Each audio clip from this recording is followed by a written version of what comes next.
Imagine this. It's Christmas Eve, 1945. Snow is falling outside a cozy home in Fayetteville, West Virginia.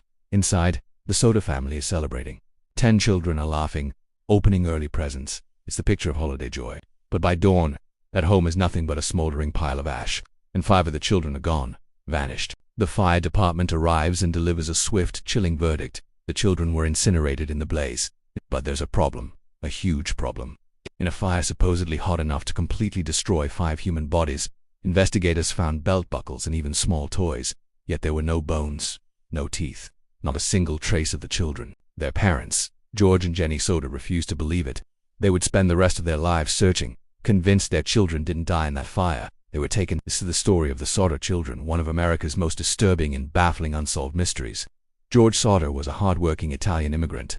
He'd built a good life with his wife, Jennie, and their 10 children. But George was also outspoken, especially against the Italian dictator Benito Mussolini. This earned him some enemies.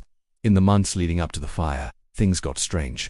A life insurance salesman, angry at being rejected, told George, "Your house is going up in smoke and your children are going to be destroyed." Then, men claiming to be building inspectors warned him his wiring was a fire hazard, but an electrician found nothing wrong. Something was definitely off. On Christmas Eve, after the kids went to bed, the phone rang. It was a wrong number. A strange woman's voice with odd laughter in the background. An hour later, around 1:30 a.m., Jennie woke up to the smell of smoke. The house was on fire. She screamed for George. They tried to get to the upstairs bedroom where 5 of their children were sleeping, but the staircase was already a raging inferno. Panic set in. George ran outside for the ladder he always kept propped against the house. It was gone. He tried to start his trucks to drive them under the windows so the children could jump. Neither truck would start. Both had been working perfectly just hours before. Neighbors tried to call the fire department, but their phones were dead. Someone had to drive to find the fire chief. By the time the fire department finally showed up, over 6 hours later, the house was gone. So were Morris, Martha, Louise, Jenny, Irene, and Betty Dolores. Here's where the official story completely falls apart. The fire chief claimed the blaze was so intense it cremated the children, leaving nothing behind. But that's scientifically impossible. A typical house fire doesn't get hot enough to fully cremate a body. You need specialized equipment and sustained temperatures far higher than a wood frame house fire can produce. Even then, you're left with bone fragments. The Sodder house burned for less than an hour before collapsing. If household appliances survived, where were the bones of 5 children? The Sodders refused to accept the official story.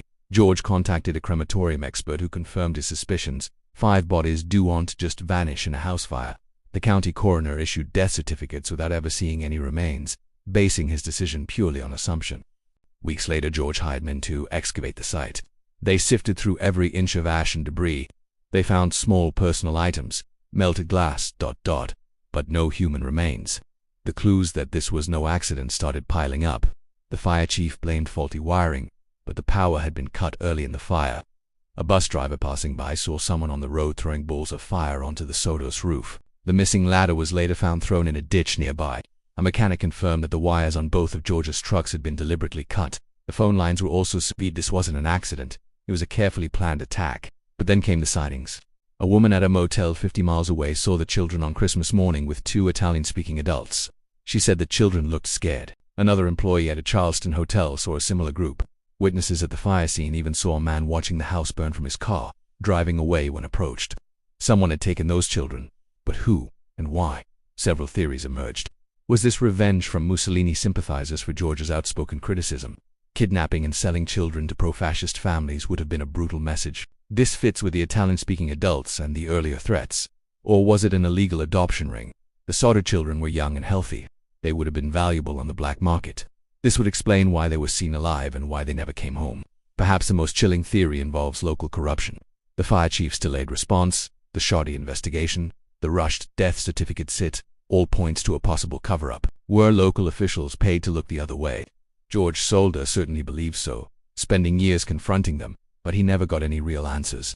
George and Jennie Sodder never gave up. They hired private investigators and put up a huge billboard along the highway with pictures of their 5 missing children, offering a reward. For decades, that billboard was a local landmark, a heartbreaking, constant reminder of their loss. Then, in 1968, more than 20 years after the fire, a mysterious letter arrived. Inside was a photograph of a young man who looked strikingly like their son Louis would have looked, all grown up.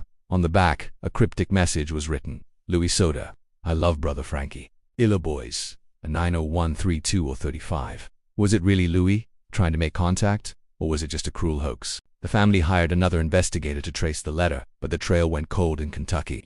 George Sodder died in 1969, and Jennie passed away in 1989.